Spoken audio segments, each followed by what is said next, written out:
Good morning, good afternoon, good evening, everyone watching us here today. It's a pleasure to kick off the 2020 Virtual World Congress of Psychiatric Genetics. Yes, I think it would have been a great pleasure to meet with all of you in Florence, but alas, it hasn't been possible. But I think we have made up for that. I think we have a great program. And I would like to thank the program chairs, the Congress chairs, and the program committee for a superb program. I think this is one of the best programs we've ever had. It's very innovative, I must say, well, due to the format, I think.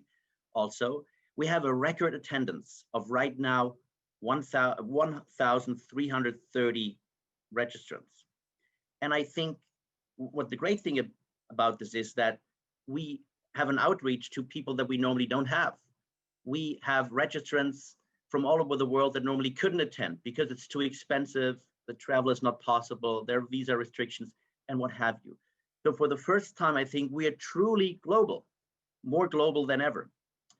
And I think the format has already shown that it's great. We had a great education day, we have innovative sessions, and the product that we're all using right now is a handmade, custom-made product made by our incredible management company, Parthenon Management Company. So it's a big shout out to them as well for making this possible.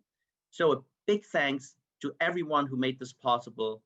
And without further ado, I would like to ask my dear colleague, Elisabeth Binder, to introduce our first plenary speaker.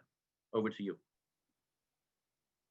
Okay, thank you, Thomas. I really think it's very exciting to see this conference, how it moved from an in-person meeting in Italy to a virtual meeting, and really a lot of people pulled together to make this happen, including the plenary speakers who all agreed to also present in a virtual format. And so it is really my great pleasure to introduce the first plenary speaker of this conference, Silvia Capello, who actually gives us some Italian flavor back. She was born in Italy and studied in Italy, first biotechnology in Bologna, and then she got a PhD in pharmacology and toxicology in Padua, but also at the Max Planck Institute of Neurobiology and the Helmholtz Center in Munich. Already with Magdalena Götz, where she started her work on neurodevelopment, especially development of the cerebral cortex. And she actually continued with this focus on neurodevelopment in her postdoc at Columbia University, but also back with Magdalena Götz in Munich. And since 2014, she's a Max Planck Research Group leader at the Max Planck Institute of Psychiatry. And here, among other things, she focusing is on understanding how specific mutations actually affect cortical development using mouse models as well as cerebral organoids. And so it's my pleasure to introduce Silvia. Questions, please, via the Q&A chat function. And then there's also the possibility to meet up with Silvia in a virtual round table right after the plenary talk. So Silvia, we're looking forward to your presentation. So good morning, good afternoon, good evening to everyone. It's really my great pleasure to be here today. It's a special occasion. And as Thomas already mentioned, despite the possibility of not meeting in person, I think it's great that we can keep, at least with this virtual meeting, the possibility of discussing and talk about science. So thank you, Thomas. Thank you, Elizabeth, for this invitation. So I will start by telling you what we are actually doing in the lab. So we are trying since quite some time to understand how the human brain develops, and in particular we are trying to model neurodevelopmental disorders by combining two model systems, so particularly human-derived cerebral organoids, but also we try to complement our data by taking advantage of an in vivo system, which is the mouse model. So I will introduce a bit the topic, since today I have a little bit more time, and tell you a bit more about also this model system, and especially I think we are all here because we are interested in understanding the human brain. But to understand the human brain actually in details, I think we have to understand its development to then be able to also understand its function. And indeed, when something doesn't function very well, we have some brain disorders. Here are just some examples that I also put in chronological orders. For example, we have neurological disorders, which are very devastating diseases which occur already very early in development, during very fetal stages of development. And we actually know that these neurological disorders are also visible at the morphological level, like with a single MRI, for example. And these are very common, like small brain, like microcephaly, or very large brain, like macrocephaly, but also neuronal heterotopia, in which, for example, neurons accumulate in wrong places, or mesencephaly, which show a brain that is completely smooth, so lack the folding. These are very devastating, and indeed the kids that are affected by these diseases, they have intellectual disability, and they often have seizure. But let's say that luckily, at least these are rare disorders. So something that comes immediately after, let's say in chronological order, but are much more prevalent, are actually psychiatric disorders, which also seems to have more and more developmental origins. So it is important to study development also to understand this kind of psychiatric disorders. And finally, the one that come late in chronological or neurodegenerative disorder, which often are affecting cells. Neurons died, so we still need to understand development, because to replace these neurons that they are actually dying in neurodegenerative disorder, we could try to find a way to reactivate, for example, neurogenesis. So we still need to understand development to help this disorder. So I will try to drive you through something that is understanding the cells. So this brain is made out of cells, and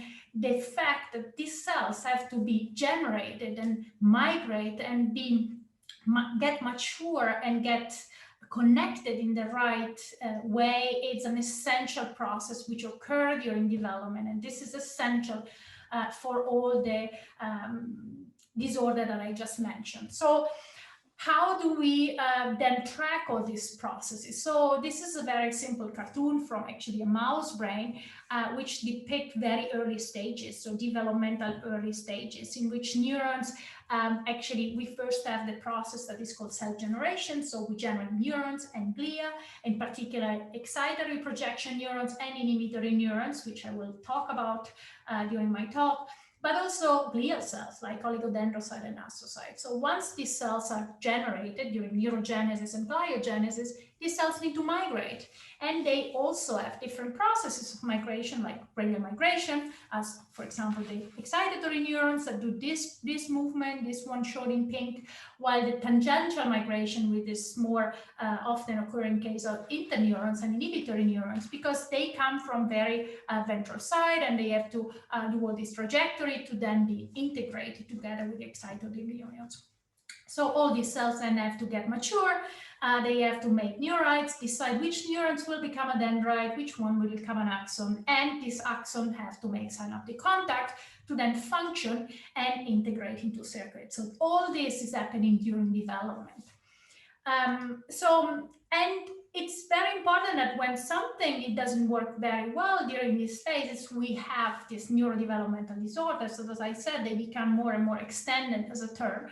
And we need to find out where there are these vulnerable points during development to understand more about the origin of this disorder. So if we, for example, look at neurological disorder, this very clear malformation, they often hit these first two parts, neurogenesis and neuronal migration, while psychiatric disorder, that's for example autism spectrum disorder, they hit more some hubs that they are linked to refining neuronal migration or neuronal maturation. So you have to understand where are these points where cells fail and generate these vulnerable states. So, and that during neurogenesis, we have indeed progenitors and neurons that they need to be generated first, then they have to migrate, then they have to make neurites and generate synapses. And this is actually interestingly very well associated with some diseases. So if you look at the abstracts of published papers, which discuss microcephaly, for example, you will find that the majority of this abstract contain the word proliferation, while your nucleophile is encephaly, they contain more migration. If you go to psychiatric disorders like schizophrenia and autism, you will go much more on axon and synapses, right?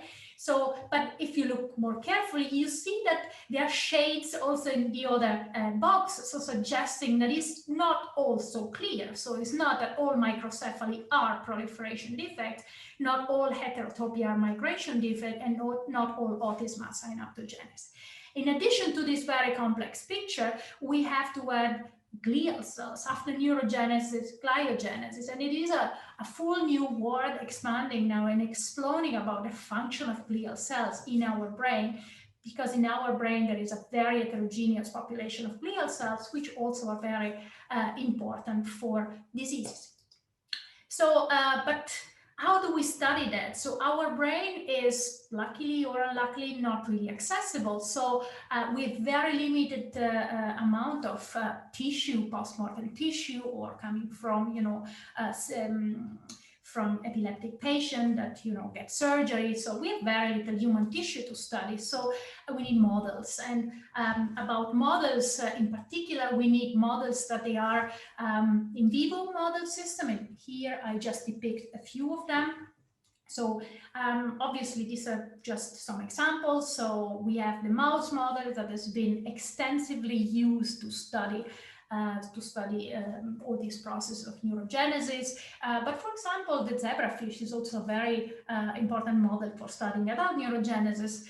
So as I said, these are just examples, but we also have more complex model system, like for example, the ferret, which is a carnivore, but has a folded brain, which is important for certain part of understanding some mechanisms like the folding, which is not there in mouse, or non-human primates, but obviously are much closer to us and could be important to refine our findings. But apart from the in vivo model system, we also need a human system, and we are lucky enough to be in a decade in which the human pluripotent stem cells inducible system, induced pluripotent stem cell system is there. So we can take any cell from our body and reprogram it, rejuvenate it, make a stem cells, and then redirect these cells into a neural cell. So a neuron, an astrocyte, an oligodendrocyte, anything you want. And this is very important because we can study our cells, our neurons, our glial cells, our progenitors in a dish, either in 2D, so all these cells are attached to the plastic, or in a 3D model system, which are becoming more popular recently because give us the chance to look at the cells in a three-dimensional structure, which I will show you is quite organized. So in the lab, we mostly focus on this model system. So we have the mouse models and the main in vivo model system, but we also have 2D and 3D model system, human model system. So we can also combine models. So we can take cells from human cells, human neurons, and then transplant them into an in vivo model, like the mouse, for example. This has been done a lot from the lab of Pierre van der Hagen, and get chimeric situation in which we can study the human neurons in the mouse brain, and we can see how they actually establish circuits in an in vivo model system, which give us a lot of other information. And we can even introduce the full organoids, a full 3D model system into a mouse brain. And this actually has different advantages, because in this case, the mouse brain is not going to be interesting for the circuits that they are established with the organoids, but will give support to the organoids. So in a way that these organoids will be embedded in a system where there are blood vessels, where there are other cell type, microglia. So this organoid will be integrated in a living system. So will be used like an incubator. And this has been done already from the lab of Fred Gage. in California. So what are the advantages and disadvantages of all these model systems? So clearly, there is no need to say that the mouse brain is smaller, but it's not just smaller. So if you look at numbers, you can see clearly that there are much less neurons, much less synapses, but also it's much less complex. So our brain has folds, it's gyrified, and I'm sure I don't need to tell you that our brain is different than a mouse brain, but despite these differences that they are obvious, when we look inside of a developing mouse brain, we just take a cortical slice, the one that I showed you before, we can see that the majority of the processes are actually conserved, and it's a wonderful model system to use because, for example, all these stem cells that they are residing there during development, like for example apical radioglia, are very similar to the one of the mouse. So you can see that they have this similar morphology, they move up and down similarly to the one of the mouse, they express the same transcription factors. Similarly, when we generate these cells will then generate so-called intermediate progenitors, which are also quite similar to the mouse one, they are a bit more, but similar morphology, similar markers. We start to have the first differences when we go to this second population of radioglial cells, which are called basal radioglia, which lack this process that go to the apical side, but only keep the process that go to the basal side, because these cells actually are not different. So the mouse has just a very, very tiny proportion of these cells, while in human, they're strongly expanded. So they are similar, but they are strongly increased in number. And these are the first cell type that certainly have something relevant and important for the human cortical expansion and also for folding. Then we have neurons. Neurons are generated by all these progenitors, and during neurogenesis, they need to migrate to the right place. Interestingly, this has been recently shown as well, this from the laboratory of Rudiger Klein, that these cells actually, despite having the same general mechanism of migration, they are equipped with slightly different receptors on the membrane, and this helps them to lead and let's say follow the processes to then expand the brain. And finally, we have excitatory neurons, which in many things they are similar to the one of mouse, but they also have some differences. And we have interneurons that usually come from actually another location, some from the ventral side, but these interneurons also in humans seems to be slightly different, especially in the place in which they are produced. Maybe not all of them, they are produced on the ventral side, some maybe also produced in the dorsal side. And we have glial cells, which we know in human are much more heterogeneous than in other species. And finally, and importantly, we have also secreted factor that they are also being described to be different between these two systems. Namely that in human, we have some specific extracellular metrics which change the mechanical forces and help, for example, the folding of the brain. So when we go to the in vitro system, so we also have kind of obvious advantages. So we study really our neurons here and our progenitors and neurons in 3D in the organoids. But of course, this system compared to an in vivo brain lacks a lot of information because first of all, there is no living animals attached to, so we don't have the circulation, we don't have a lot of signals coming from the brain, and obviously is also limited, but seems to be quite good for at least the early steps of brain development. So how do we generate this in vitro model system? There is no need that I tell you how we generate mouse models, but so we take cells from patients or from control, we take somatic cells, we then generate 2D system by differentiating iPS cells into progenitors or neurons in 2D, but we can also generate 3D model system, as I said, organoids, but also assembloids. Assembloids are simply structure that we pattern, so they are organoids that we pattern with a specific part of the brain, the dorsal part, the ventral side, the hippocampus, the hindbrain, and then we can combine them together to look at interaction between two different parts of the brain. So what can we do then with this 2D system? We can definitely grow them for a while. We can do, I'll show you some picture of progenitors, actually neurons that migrate on a dish, action potential that this neuron have, and also, you know, differentiated For example, this are glued positive, so they have a specific fate, these cells, mature neurons. And we can obviously do a lot of things like we do in the mouse. We can do immunohistochemistry, we can do live imaging of neurons, we can do single cell sequencing, proteomics, physiology. So we can really study these cells at the single cell level. The 3D model system is a bit more complex. We can generate this in 3D. We can look at them growing, and these are just 50 days. We have them now in culture for 1.5 years. And here is how they look like when you slice them. You can see that they are quite organized. So they are not just the cells intermingle with each other, but we clearly have a ventricle with some progenitors here, and then the neurons that reside on top of the progenitors. And actually, when we look at the neurons of the cells that they are there, we can see, like in vivo, there are some radioglial cells we reside really at the apical side. Then we have more basal progenitors and basal radioglia, which reside in more basal positions.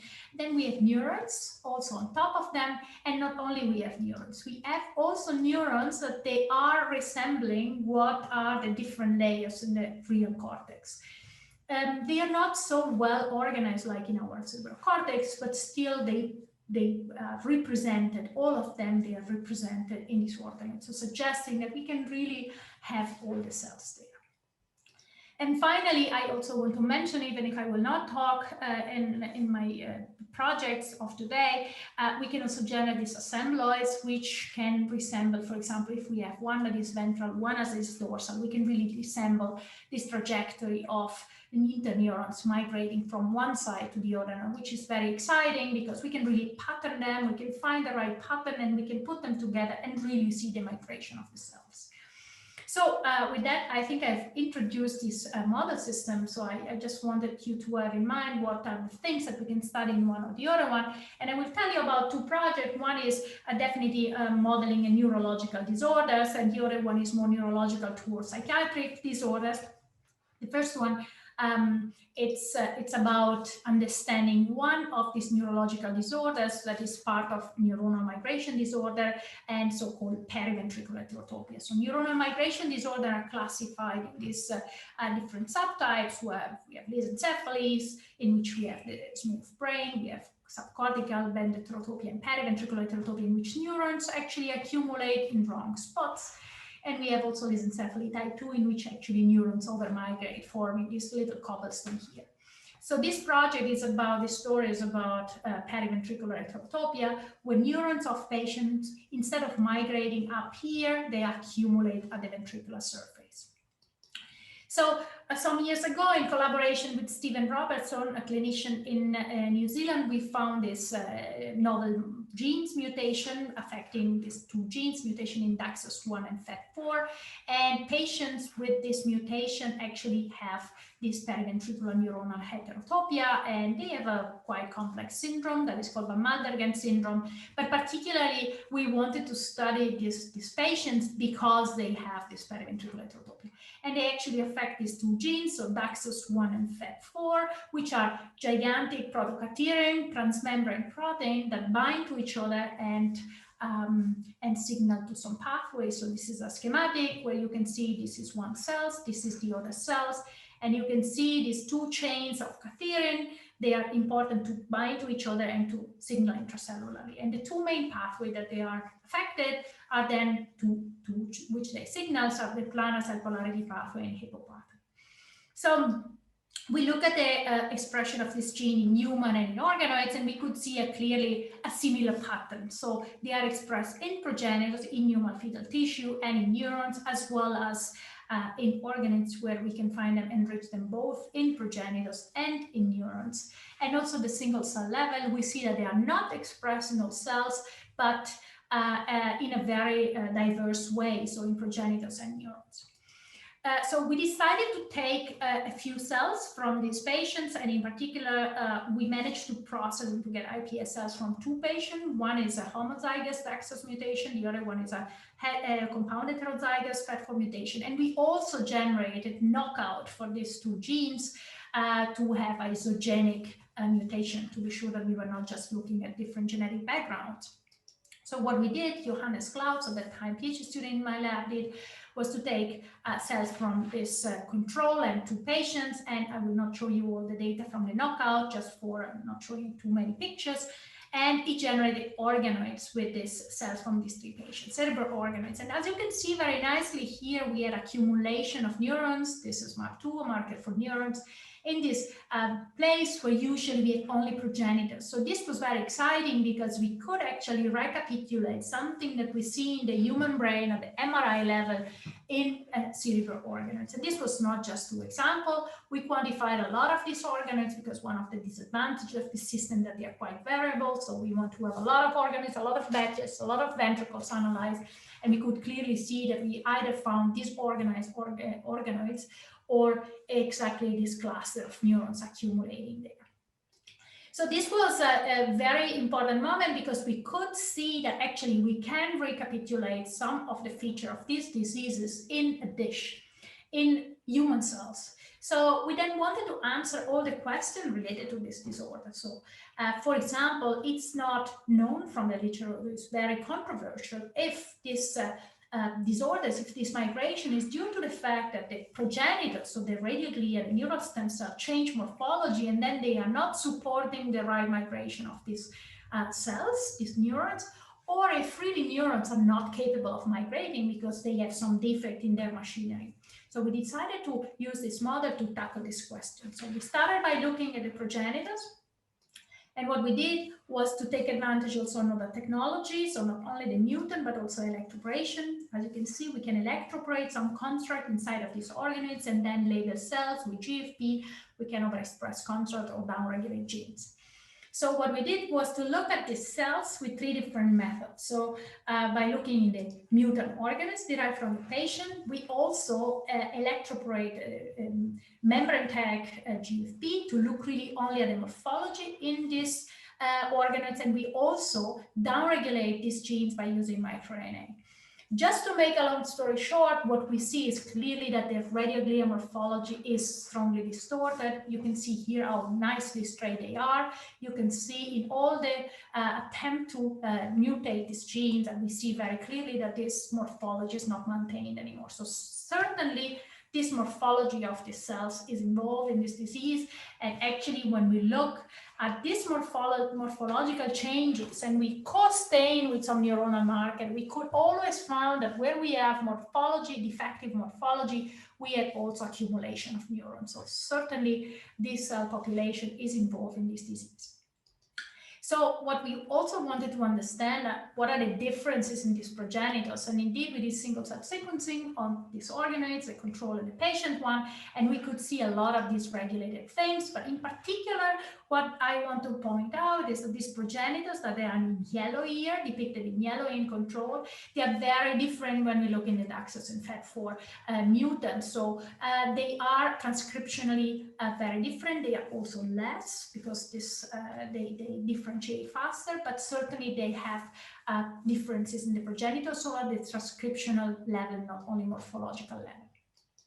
So then we wanted to understand if we can also find defects in those neurons. And to do that, Christina in the lab, a postdoc in the lab, actually did live imaging of these cells. So she injected GFP construct in the organoids, and she did live imaging and basically track these cells and calculate a lot of parameters. One of that is quantifying the speed of these cells, how often they rest, because neurons, they have this movement that is a stop and go, and how straight they were going. So, and indeed what was clear is that they are slower, they rest more often, and they don't go so straight.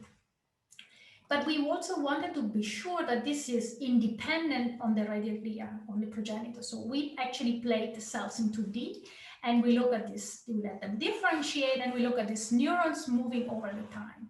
And this is just an example, but actually Johannes counted a lot of cells, more than 500 cells, and we found basically exactly the same thing. So slower, stopping a little bit longer, and going less straight.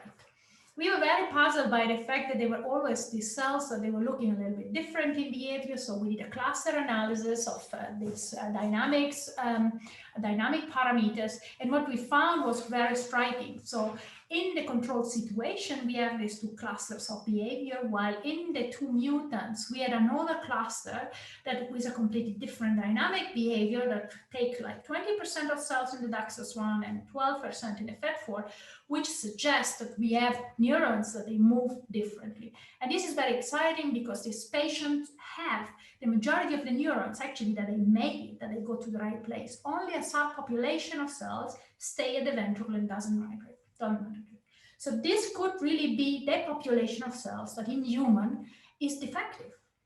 So obviously, since we had our single cell data, we were seeking for this group of cells in our transcriptome. And indeed, we found them. So we had found amongst the mutant cells, you can see blue and green are the mutant, red are the control. Amongst the mutant cells, we found the mutant neurons. We found a group of neurons that are different transcriptome. And this was very exciting because many of the geoterm were like axon guidance, neuronal migration, synapses. So very exciting to find this also at the transcriptional level. And indeed, when we look at the trajectory of these cells, you can see control cells, they do this state trajectory from NPCs to neurons, and with this alterneuronal state that actually is in only for the DAXUS and FET4 cells. And what are the genes enriched there? We had super highly expressed GNG5, which is actually usually there in progenitors and go down in neurons, but stays up in our neurons. We had also other genes like contactin, ROBO3, DCC, effrins, which were overexpressed in our defective neurons, and some of them actually that they were downregulated, especially synaptic genes. And in particular, we could also reproduce the data at the protein level. When we look at ROBO3 in the mutant, we see that it's strongly enriched. But we were very fascinated by this GNG5 because we could see that it's there in progenitors, naturally goes down, but in our neurons stays up. So we decided to look again also in 2D to be sure that this was not an artifact of the 3D situation. And we found exactly the same gene. And again, our GNG5 was there with the same pattern of dysregulation. So can we use these candidate genes then to understand something about this disease? So our data can be used and not just there to show differentially regulated genes. So Anne in the lab was taking this challenge. So we look at this GNG5, that was this strongly upregulated genes in the neurons. And when you look at the pattern of expression in different species, we can clearly see down here are the progenitors, up here are the neurons. We can see that in all condition, mouse, human, and human organoids is clearly enriched in progenitors. And when you look at this distribution of this protein, actually we can see that it's strongly associated with mitochondria, which is kind of interesting because mitochondria are important for energy. And if you think about being a neuron that has to move, you certainly need energy to then move. So we were fascinated by this gene first in the list. So she decided to overexpress this gene in normal condition because we have it upregulated in the disease. So we wanted to see if we could have the same phenotype by simply overexpressing the gene that is very high there. And indeed, this is a control condition. This is when you overexpress in organoids GNG5, and you can clearly see that the morphology is strongly defective. This is normal. This is a GNG5 overexpressed cells, doesn't look like the control. Even in mouse, we also overexpress in mouse. You can clearly see in control cases that you have this beautiful radioglia. And when we overexpress GNG5, this radioglia change completely their morphology. So really suggesting that by just overexpressing this gene, we could resemble some of the features that we have seen in patients. And these are the quantification of this type of morphology of these cells.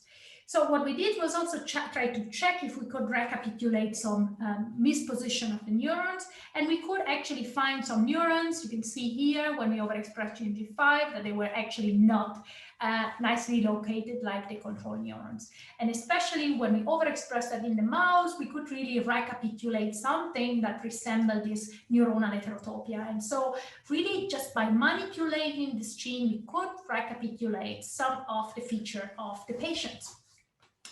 So the other thing that we wanted to understand with using this model system was, can we model also some functional aspect? Because the majority of the patients that they are affected as this neuronal heterotopia is actually are affected by seizure. So we therefore decided to age these organoids. So we kept them in culture for very long. This one are 1 year old approximately. And then we wanted to see how organized they are. And the organization is actually not that well maintained, but we can find a lot of cells there. So we find neurons, we find that these neurons actually have presynaptic and postsynaptic density. We find excitatory neurons, we find inhibitory neurons. So it's a very diverse type of composition at the cellular level. We also find still progenitors, SOX2, Ki67, nestin, TBR2, and we find also astrocytes or glial cells, positive for S100 beta or GFAP. So they are very diverse. They are 1 year old, and you can imagine also a brain that is 1 year old is a lot of the cell composition is quite more complex.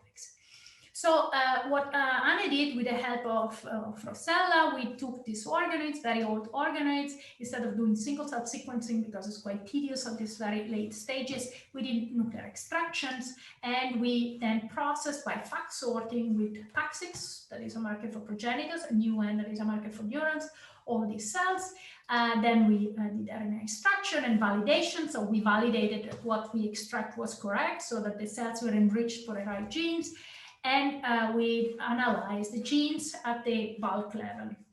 And what is very preliminary, but very striking, and I think is very beautiful, is that we can see that these patient cells, they have amongst the first 60, 70 genes that they are dysregulated. They have nervous system development, neuron projection, axon development, synapses. So all genes, or the majority of them, they are related to brain development and maturation.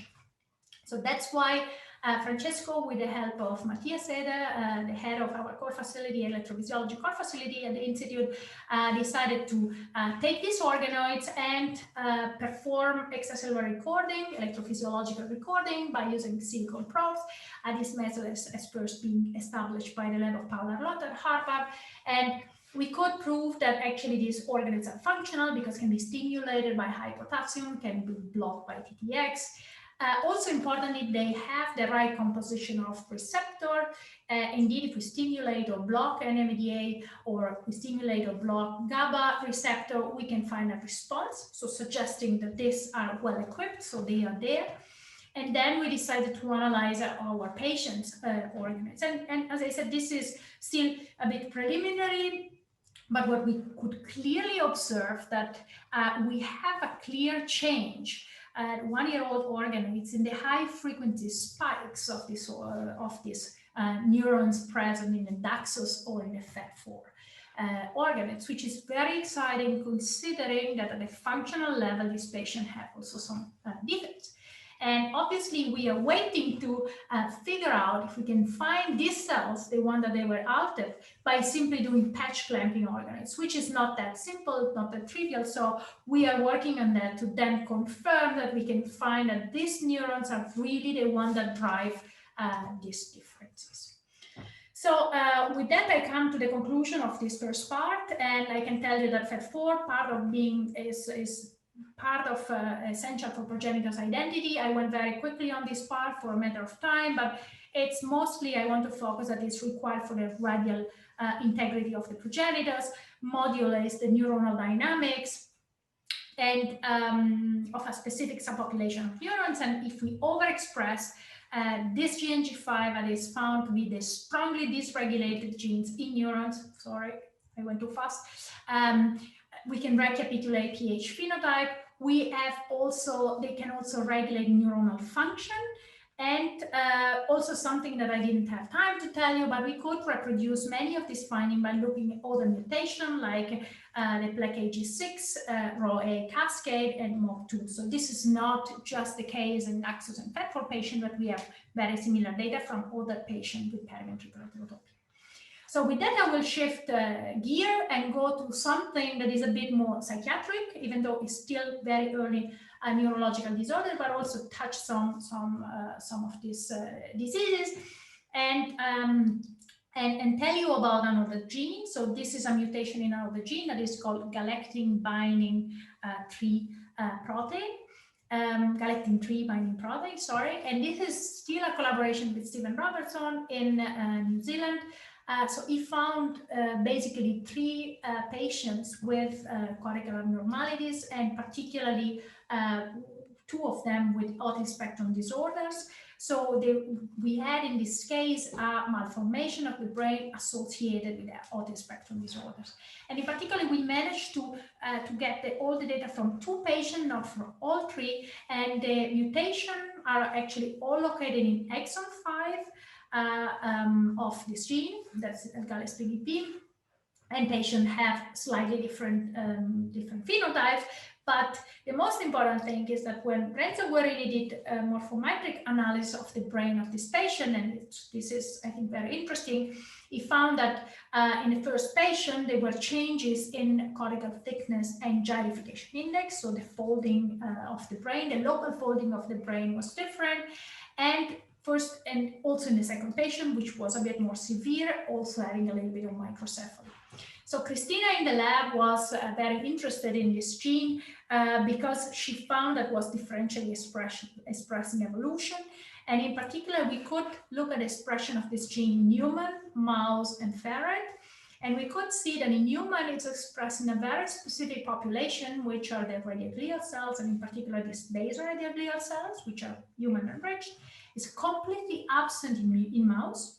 And in ferret, its expression is different between the progenitors that will generate a sulcus compared to the progenitors that will generate a gyrus, which is quite interesting. So it's highly enriched in the progenitors that will generate a gyrus. And also to stay on the evolution side, we also could find that organoids generated by different species, so human, chimp, and macaque, so all primates, had a different expression of this gene. So it's strongly enriched in human compared to chimp, compared to macaque. So a gene with strong changes in expression during evolution. So as I said, this gene seems to be enriched in this population of cells, which are called radioglia, and particularly in outer radioglia. And indeed, when we look in collaboration with our lab of Alex Buffet, which has access to human tissue, fetal tissue, we could see actually this dirty, look like dirty staining, this dotted staining, because it's in vesicles of GALEX3BP is actually enriched in this outer subventricular zone, which is the one here that you can see is the place where this basal radioglia reside. And if you look at the high magnification level, you can see that these little dots, which resemble vesicles, are enriched in the progenitors population, SOX2, compared to neurons, which are neuron positive, so suggesting that these vesicles and these proteins expressed indeed, as the RNA suggests, at the protein level in progenitors. So what we also look was in organoids. Also in organoids is expressed in progenitors, and later on goes more in basal progenitors and is expressed in vesicles. And also we did a very long-term studies in collaboration actually with Elizabeth Binder, and we could see that the expression of this gene actually started very early, before the generation of the basal radioglia, and is definitely enriched in radioglia compared to intermediate progenitors and neurons. So said that, we decided that this was interesting enough to generate by a CRISPR-Cas two mutant lines of iPS cells, one containing patient 1 mutations, which is one with autism spectrum disorder, and an exon 5 knockout. Why exon 5 and why a knockout? Because we thought that this could recapitulate all the 3 mutations, since they are all in exon 5.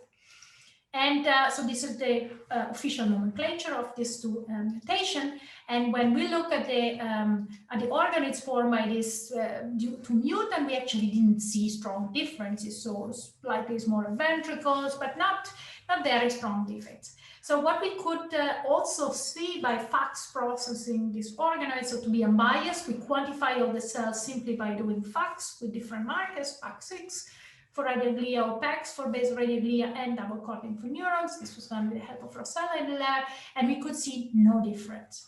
But when we focus a bit more carefully on the position of these cells, we could see that this basal ganglia in control organs are strongly located in basal sites. But when you look at these mutant organs, we could see that these cells actually very often don't manage to leave the ventricle. So we have an accumulation of these cells in apical position. So suggesting that, and this is the quantification, suggesting that the number is not changed, but the location is very different. And so they stay very much apical instead of moving at basal side. At the same time, we could also recapitulate in one of these patients that has this neuronal heterotopia, we could also recapitulate these neurons residing in ventricular position, so suggesting that since these progenies don't manage to delaminate and go far away in basal side, also the neurons that they are produced there locally, they are misoriented. So we then thought this gene is necessary to help these cells to leave the apical side and delaminate, because when we have mutation, this doesn't happen.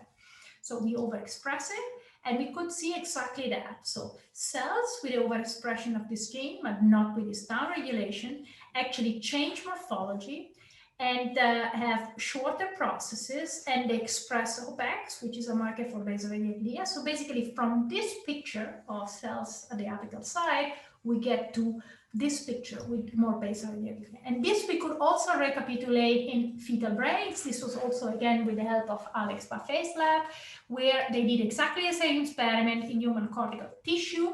And they could, even though we have very few experiments because these are in fetal tissues, but we could find the same thing. So suggesting that this basal ganglia population, here is depicted in white, when we overexpress Algalis PBP, is likely increased. So we wanted to understand how this happened, and so we know that this apical side of the brain is regulated by the presence of junction. So they are so-called adherent junction. You can see them here in red.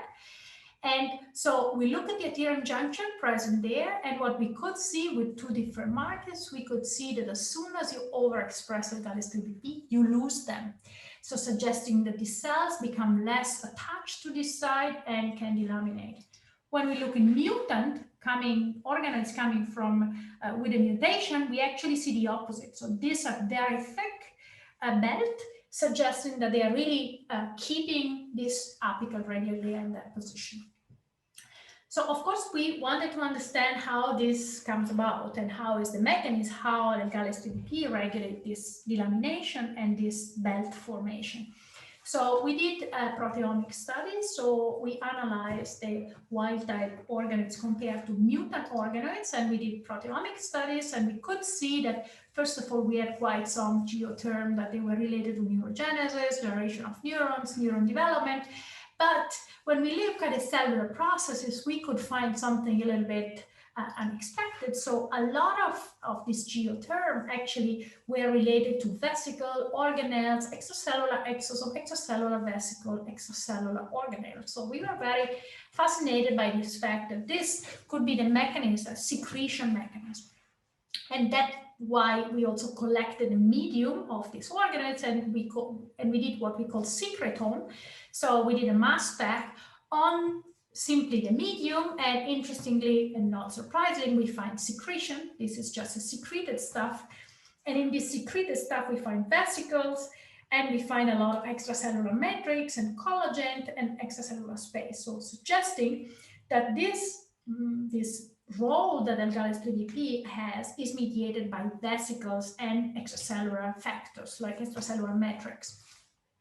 So we then wanted to identify which one, because the proteome you do on the full organelles, on the full lysine, on the full medium, which one is the cell type that is mostly affected in these cases. And of course, we suspected that with radioglia where Algalis PBP is expressed.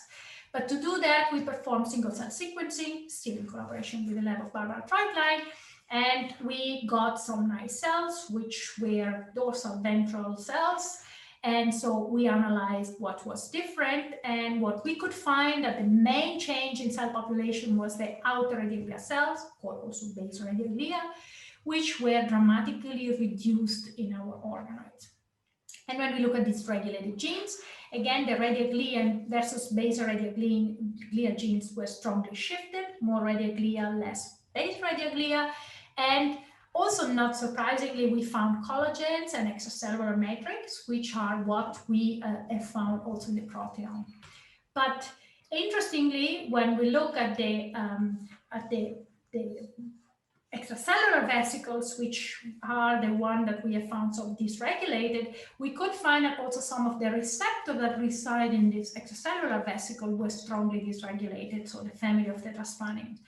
And indeed, also only in the radioglia cell population, we found changes in vesicle, organelle, exosomes, but only in the radioglial cells, but not in the intermediate progenitors and neurons. So suggesting that all these changes that we see at the extracellular space are mediated only by the progenitors, the radioglial cells. So, and indeed, when we look at this, so we were fascinated by these vesicles, and indeed, when we look at the expression of these genes, of this protein in the cells, if you look carefully, you clearly see that it's expressed in vesicles. Sometimes maybe these are aggregates of vesicles or maybe macrovesicle, but a lot of these tiny vesicles, which we identify as to be as exosomes. So, and indeed, when Rossella in the lab, with the help of Giuseppina Maccarone in our proteomic facility, did proteomic analysis on exosomes derived from organoids, what they found, so we processed exosomes at different stages of development, and what we could find by ultracentrifugation and purification of this exosome, we send them for mass spectrometry, and we found every time that L-Gallis 3BP at all these stages is strongly enriched in exosome. And for that reason, we decided to perform kamikaze experiments. Kamikaze because it was a lot of, changing medium every day between these two organoids. This was a fantastic master student, Pier Paolo, that came to work with us last year. What it is basically to grow these control and mutant organoids and switch the medium of them every day. So to provide to the mutant organoids always a medium containing the vesicles of the control organoids. And this was striking. So we could basically rescue all the phenotypes. So we could rescue the position of the cells. So cells were more apical here. We could also find, so this one is the apical side. We could rescue the thickening of the membrane, but went back to normal level.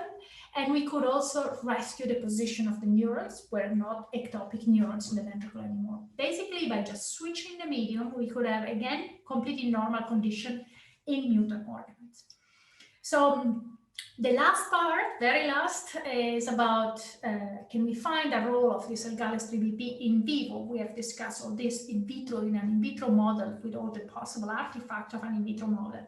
So we wanted to go back to in vivo, but the mouse doesn't express L-Gallis 3BP. So we thought on one side this is a disadvantage because we cannot downregulate it. But on the other side, we could really play because it's a blank model system. It does not have this protein in the brain. So we can overexpress it, we can express the mutant form, the variants, and just look what happened in a system where it's usually not there. So this is what Christina did. So she took embryonic brains of mouse, she electroporated GFP or L-Gallis 2BP, and very, very shortly, you can see here that there is accumulation in these progenitors, which are residing in basal side, that you absolutely don't have here. And so our question, and also interestingly, many of them were not GFP positive, but we already know that this is secreted, so it could be a non-cell autonomous mechanism. So we wonder if this is kind of resembling the human outer subventricular zone. But to be a human subventricular zone, a kind of a territory similar to the one of human, these cells, they should function like the human cells and then being useful for cortical expansion and eventually genification. So Christina waited for a couple of days, and this brain of this mouse brain that is normally completely smooth generated folds, and you can clearly see these folds. So there are some that they are also with very, very few GFP positive cells. They also have the basement membrane, these folds here, as you can see here, for example. We could also find that they had only the upper layers neurons, but also deep layer neuron, also in this case, so they were composed by all neurons. And this is a quantification of how many times we get folds in this brain, which is quite often, so 80% of the time. Depend, of course, on the size of the electrobration, but 80% of the time we get folds. And often, again, this non-cell autonomous mechanism.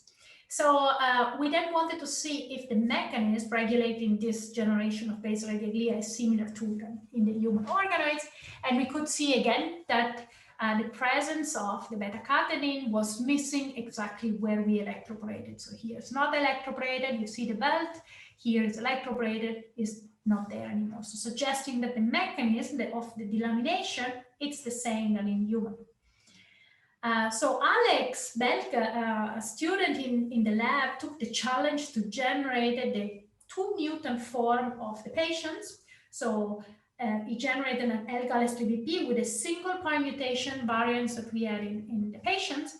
And what we could see is that there were much tinier differences. And in particular, when we could see still that is secreted in vesicles, so the patient form seems to be generated and secreted. You can see this purple vesicle here, that they are similar to the control one. But then when we look at the generation of folds, we could see that the time that we had folds was much, much less. So just not even 20% in the case of one isoform and maybe 30% on the other one. So suggesting that this mutant form, they are still working. It's not they're completely non-functional or not generated or not secreted, but they just function much less and indeed generated much less folds. So for that reason, we did a final experiment. So, and it was like, can we reproduce this non-cell autonomous mechanism in the mouse? So Pierpaolo and Anne together, because this was a complex experiment, helped Christina in first generating, so transfecting a cell line. So we wanted to have exosome containing the different variants of this L-GALS3BP. So we generated exosomes from neuroblastoma cells, which were transfected with either controls or so the plasmid only with the HA tag, or with a different isoform, the control one and the 2 patient mutation. Then we extract this exosome, isolate this exosome from the medium by ultracentrifugation, and then we could collect the different type of exosomes. Then we validated that inside of this exosome there was our protein, and indeed in the HA we have nothing, while in the other form, control and mutant type, we have L-GALS3BP inside, and these are exosomes. Then we decided to take a mouse embryo and take the mouse brain, slice it, and we prepare mouse cortical slices, and we sprinkle on top of the mouse cortical slices these different conditions. So we did one without exosome, one with only control exosome, then one with a wild type form of the protein, and the 2 mutations. And to also make a very long story short, we could reproduce some of the phenotypes that were found with the overexpression of the gene. So we could find these HOPEX positive cells, again in basal position, and we could also reproduce the accumulation of some neurons when we use the mutant variant. So suggesting that the phenotype that we observe is not only mediated by the secreted things, but is also mediated by the vesicles, which are different in composition when we have mutation in L-GALS3BP. So with that, I come to my second conclusions, in which I show you that L-GALS3BP is secreted in exosomes, modulate the extracellular space, including the matrix, and this leads to generation of basal radioglia, a shift from apical to basal radioglia, which in turn leads to the generation of folds, and also changes in the position of the excitatory neurons. And something that I have no time to tell you is that we have 2 other mutations in 2 different genes linked to neurological disorders that also act in a very similar way, mediated by secreted stuff and exosome. And that all these changes could explain for sure the ectopic neurons, The smaller brain, because this is for cortical expansion, the changes in the folds, the seizure, because obviously you have neurons in aberrant position, and altogether also give us an idea of what possible mechanism underlying autism spectrum disorders. So with that, I really come to the final slide, and I try to show you that we try by combining in the in vivo mouse models and in vitro human cerebral organoids, we try to identify molecular, cellular, and physiological features of progenitors and neurons from patients. And in this case, I've been showing you patient with neuronal heterotopia and patient with, in addition to neuronal heterotopia, have autism spectrum disorders. With that, I really want to come to the most important slide. This is all my lab, including the people that left, because I also told you part of this was also done by students that they have already left. All the part of FET4 and DAXUS and GNG5 has been mainly done by Johannes Klaus, Cristina Chirusi here, and Anne Ayo Martin. And the second part, which is the L-Gales PVP part, is strongly performed by Cristina, with some help from many people, from Rossella, from Anne, and from Pierpaolo here. And so this is the lab. And these are all the collaborators. There are very many, but again, I would like to mention them. Stephen Robertson, fantastic collaborator and clinician since a long time, as well as Renzo Guerini and Frances Elsie. The group of Barbara Treuglen for helping with the single-cell sequencing, the group of Stefan Sieber for help with the proteomic, the group of Alex Buffet for the human fetal tissue, and in our institute also, of course, the group of Elizabeth Binder and the facilities of Matthias Eder and Giuseppina Maccherona for electrophysiology and mass spec. And finally, also the funding. And thank you very much for your attention. I'm happy to take your questions. Okay, thank you, Silva, for a great presentation. I already have 2 questions in the chat, so maybe I'll start with those, and then please, anybody else, feel free to put questions in the chat that I could then convey to Silvia.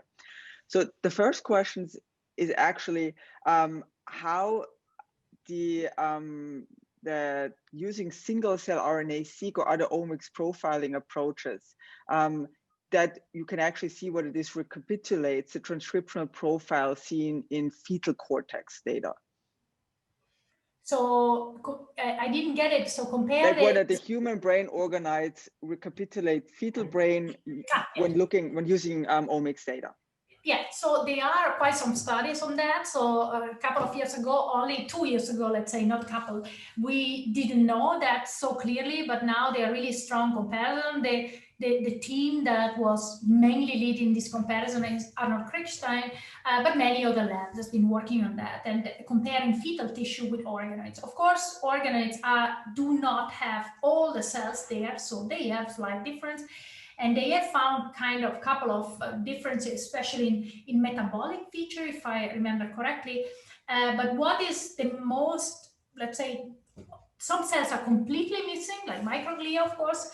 The most striking difference that was strongly discussed by the lab of Arnold Kriegstein is the fact that neurons, they don't get to the very last step of maturation. So they get to their layer, they get so excitatory, inhibitory, but sometimes when they are in the very last step that make area, for example, they don't make it. And this you can imagine because an organoid doesn't have all the area, right? And so probably this last specification, they fail in the last specification. One thing that I found very interesting, because they have the potential to do that, is that if you transplant this organ, so you dissect them at some point when they are not making it anymore, and you transplant these cells into a mouse, then they make it. So they have the potential, but they don't have the perfect environment to make the last step of differentiation. Okay, great, thank you. Another question was how exactly, like what caused you to choose GNG5 in your first set of experiments as the candidate gene to follow up among all the others? Yeah, so we actually have many, and we were really thinking about which one to try. So there were 2 in particular where we were very fascinated. One is Robot3 because it was a unique marker for only that population, was absolutely not expressing any other cells except in that trajectory. And this is something that we still want to investigate. And the other one was GNG5 because has this specific pattern. So it's there in progenitors and usually goes down, but it's staying up. And since it's involved in metabolism, we thought, these cells, they seem to have some dynamics that they are different. And of course, dynamics is often, and especially they rest more often. So they often stay, they sit, and instead of restarting, they sit a bit longer. So we thought maybe it's a matter of energy. And since this is in mitochondria, we thought maybe it's an energy problem. So we started with these two genes because we're our favorite. Okay, thank you. So another question is, the gene mutations of DAXUS1 and FET4 were in all the cells. And then what do you think is making only a subset of neurons behave differently? This is a great question, and I don't have the answer, but I can speculate on that. If you look at the expression at the single cell level of these genes, they seem to be expressed at every time in a salt and pepper fashion. So they're not expressed in all progenitors, and they are not expressed in all neurons. Sometimes they're co-expressed in one cell, sometimes only one of them is expressed. But you can imagine they have to bind to each other. So if you have a radial glia and a neuron that have to climb, probably it needs that one has DAXUS and the other one has FET4. So they don't need to be in the same cell to function, but certainly are not expressed in all cells. And this is the only explanation that I have. So in certain cells, they are needed, and in other cells, they are apparently not. Okay. There's another question that I'm trying to interpret now. Maybe it's related to the fact of how long could you actually use these organoid models to screen patients with newly detected mutations for the functionality of these mutations. So how long does it take, like starting from a patient cell to get first information about the functionality? Oh yeah, that's take very long. So, I mean, from the patient cells, we need to take the cells, reprogram them, which take very long time because then you have to karyotype the cells, you have to select clones, you have to be, lucky to have the iPS cells, and you have to differentiate into organoids, which always takes some time. Some of the iPS cells do not generate organoids. Then if you want to look at the function, so we have not accurately check every single day, definitely, and not even every single month. What we and other labs have seen is that at 4 months, basically no activity. They start, but they are very immature neurons. We didn't look at 5 months. 6 months, they start to be some activity. 8 months is definitely a time in which you find a lot of neurons firing. So it's taking quite some time in the culture before you have the functional organoids. Okay, thank you. So I'm now reading another question. I found that the single cell sequencing plays an important role here. I have a technical question. Is it easier to do single cell sequencing with organoids as normal neuronal cells have complex structures? How do you separate the cells? And it seems that those single cell sequencing results may also be helpful for understanding other disorders. Any comments about reusing the data? So definitely it's as simple as in other tissue if you go at young stages. When you go, so dissecting the cells, if that's what I understood, dissecting and having single cell sequencing is very similar to what people do in fetal brains. At the very early stage, it's quite simple. When you go late, like for all neurons, become very complicated, and that's why many people do the nuclei isolation. So we also did that. Because otherwise you get all the debris for single cells is obviously difficult, and neurons are very delicate. Definitely the information that you get can be used for many other diseases. For our organoids, if you find a dysregulated gene that is not specifically related to neuron, could be also the reason why this patient has problem with the lungs or with the kidney. So obviously there are some geoterm that we could study a bit more a bit more to then see if this could explain also other part of the disease. Of course, we are very neurocentric, and so we focus mostly on, when we find geotherm, we focus on the one that can be interesting for epilepsy or for brain development, but definitely putting together this data on organoids, it's very valuable. And I think we are doing that because if you look now at the published paper, everybody is now having a database that is available, and we can really, I mean, the majority of the data that I told you, I mean, we compare this species with the other species. When I show you the monkey with the different primates organoids, this come from Barbara Treutlein lab, the one from fetal tissue come from Aaron Kriegstein. So we really are trying to put together all these data sets to understand more, first of all, when we can use this model system appropriately, but also if we can, compare all our studies to then gain real information about brain development and brain diseases. So definitely a good point. Okay, well, since it's only 5 more minutes until the virtual roundtables begin, I would like to thank you again for a fantastic presentation. Thank you also for the great questions. And so please join Silvia if you have any more questions to discuss with her in detail at the virtual roundtable or the other virtual roundtable hosts also centered around this topic. So thanks a lot. Thank you very much, and see you later.